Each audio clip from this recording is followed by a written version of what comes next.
Paddy, from the start of the 14th over to the end of the 70th of Rajasthan's batting, there wasn't a single boundary score. Is that where you lost the match? And are there any strike rate issues that you look at present? I think you're right in your assessment there from the 14th over. I think the two Ashwins bowled really nicely. They're obviously experienced on this field. I think they set really nice fields to us. And although the batsmen did attack, they just either didn't get to find the gaps and we didn't find the boundaries. So that's probably the place where the advantage swung from our favour back into Kings 11 favour. Yes, sir. Do you think you have a better playing 11 or not? You're still experimenting with the team and seeing that. Sorry, can you ask the question again? Have you rectified your playing 11 or are you still chopping and changing the team? It's always a delicate balance between picking your best 11, and you can't always have 11 players on form all the time, so you want to give people a chance to settle into their roles, to find their feet. We did keep the team pretty consistent for a long period of time, but it wasn't quite clicking in some of the areas, some of the combinations, so one does need to make some changes to continually search for that right combination, both of players and people who are in form. And just every game we're falling just a little bit short, either in 1 or 2 overs with the ball or 1 or 2 overs with the bat. So we're not quite clicking as an 11, and that is costing us with these really close losses. Just hold on, What Mike. went wrong while bowling? A bit. What went wrong while bowling? Because the target with the set was 180. Didn't look, set a target of 180. Some kind of thing. Sorry, can you just ask the question? What went wrong for you in the bowling department?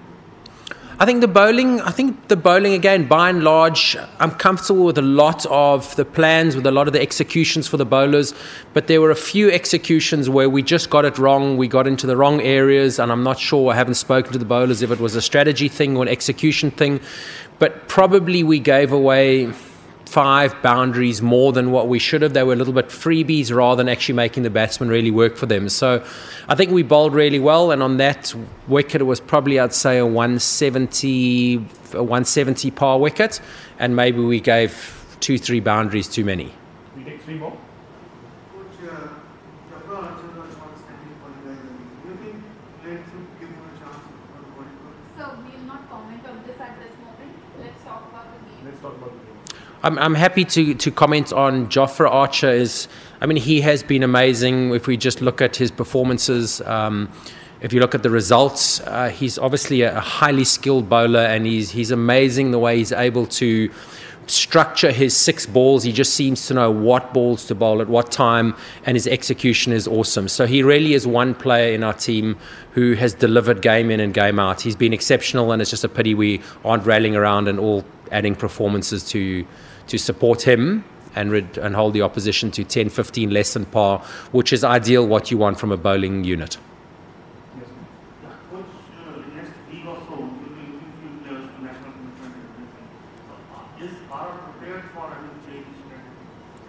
So the Royals, we did know that we were going to be losing players, so we have picked accordingly. So we've got nice replacements. We've got Shane Thomas waiting in the wing should Jofra Archer go. When Butler goes, we've got Liam Livingston. If Smith were to go and Ben Stokes, we've got Ashton Turner. So we've actually got really nice cover should those people go. So we're quite comfortable that we're not going to be left with big gaping holes, certainly with the foreign internationals. Last question. Paddy, again, talking about Jofra, he's the only bowler on the basis other than he was an economy of less than 9, whereas the others have been pretty expensive. Where do you think the others are lagging behind?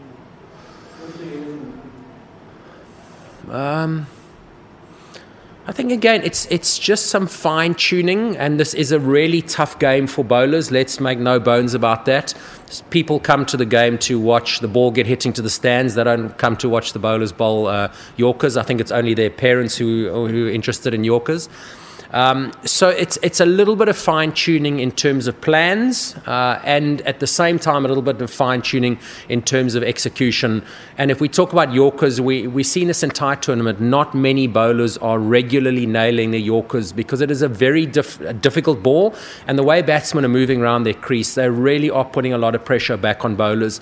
It's still a batsman's game. The bowlers are hiding second to none, and they are constantly needing to work, and we have a little bit of room to fine-tune, as I said, both strategy and our execution. And it's just, we're talking small margins.